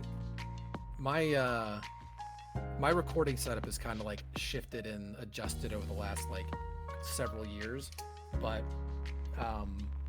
at my house I've got in my office I've got a closet that I just like put up a bunch of acoustic foam and a few panels and stuff like that to like really help deaden the reverberation in there. And it was actually, I think, earlier last year that I actually switched up my microphone. I had a Rode NT1 microphone for what I think it was the 1A, but I ended up switching to something because I had someone comment that's like, maybe that doesn't fit your voice so well. I'm like, well, crap. Okay, let me try something else. And then went to find some stuff, got a new microphone, got a new interface, and kind of up to the game in my booth. That was like pretty much right before, you know, the recording for this. So that was nice. It's been fun to get in there, but oh God, I think the biggest frustrations with, you know, my recording process is there's no airflow into that thing. So if I'm in there for too long, I am sweating buckets. And if it is, you know, dead of winter or heat of summer, the air conditioner, it has a really unfortunate positional disadvantage position, like just outside a floor down from my booth. So like there's like a persistent whine that comes through that I've usually been able to hear in recordings. It's gotten better, but man, it's really annoying because I literally just have to like take 5 minutes, wait for it to shut off before I continue, or the neighbor's dog barks or something like that. It's always annoying when the recording process gets interrupted, but overall, I get a decent amount of time and I mean, I'm honestly pretty proud of the noise floor being pretty low and getting good quality. I have 4 questions left. How did you get into voice acting? All right. Well, I think most people who are into voice acting are probably at some point going to say, well, when I was a kid, I really enjoyed doing goofy voices. And that's definitely true. Always enjoyed doing goofy voices, but I didn't really think too hard about, you know, the work that went into providing voices for video games and TV shows and commercials and all manner of things until I was like partway through college. And I was just like, just walking through trying to find something else to do with my time that wasn't strictly video games and study. And I ran into that. I was like, oh, that's interesting. Kind of put a pin in that. And then like after I got out of college, I just decided I'm just gonna try a few things. I might sign up for a class here or there, and pretty much just started throwing out auditions on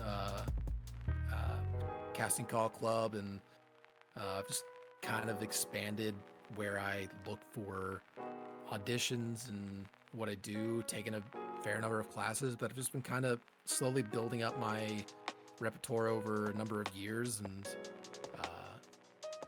yeah, just kind of got started by doing, just being like, yeah, this is something I really want to do. And I've just gotten more into it over the last, ever since then. What advice would you give to aspiring voice actors and the challenges that come with voice acting? Practice is your best friend. I know some people will get discouraged as well and just be like, I'm not getting any better. I'm not booking more roles. I've personally hit like tons of walls, especially I feel like I've hit a lot of walls lately where I'm just like, I'm not really booking anything. But a big thing to note is that doesn't necessarily mean that you're not good or good enough. It just means that in any particular moment, someone you just may not have fit what was being looked for, but it means you can always improve your game too. So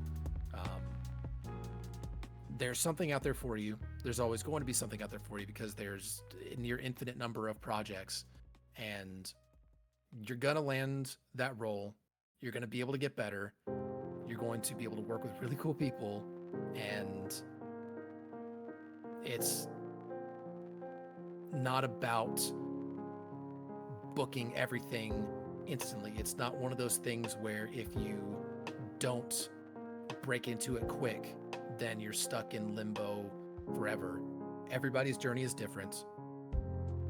Everybody moves at their own pace. Some launch off like rockets, and some slow burn and eventually build up.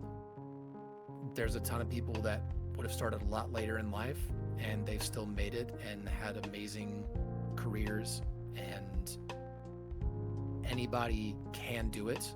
You can do it. It's just how much do you want to put into it? And if you're ready to put a lot into it, you can go far. What is your favorite video game or visual novel memorable voice acting role?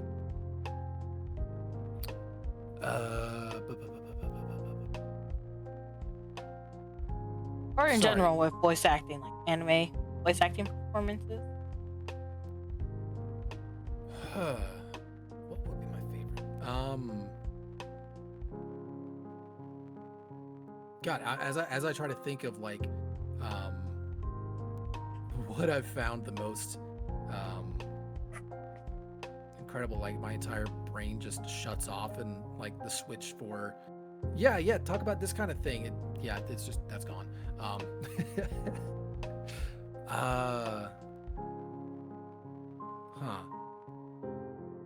What would I find to be the most like fun?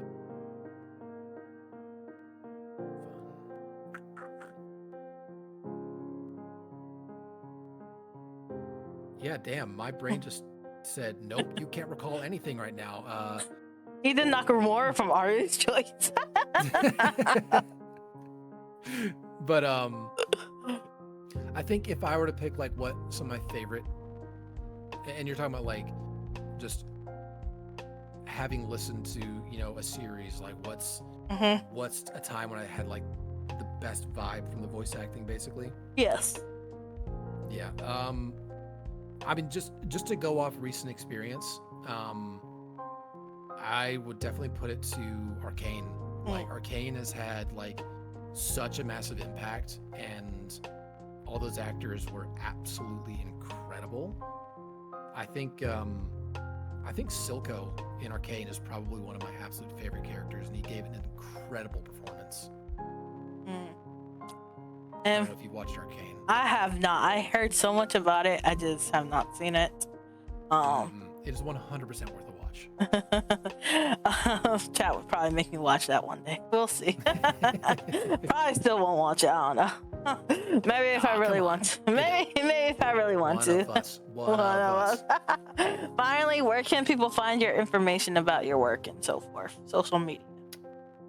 I'm not a super active person on social media, but on the website formerly known as Twitter, you can find me as Mattingham_VA. If you want to go to my website, you can go to barrelofvoices.com. And there's some contact information there, a couple little voice snippets that I'm in progress of improving at all times. But yeah, that's pretty much where you can find me. Okay, I appreciate this interview. If you want to send me your links, I could put them down in the description if people want to find you. And I hope to see you in the future in future projects. Heck yeah. Yeah, Ethan Nakamura really stole the show for some people. I still don't know if I'm Team Damien or Team Ethan yet, honestly. I'm like, who do I ship? That's okay, I'll make the decision for you. You're Team Ethan. I don't know. We'll see. Let's see if there's even a sequel. Let's see. With that being said, this is JJBEATS signing out. You have a good one. Bye-bye. Peace.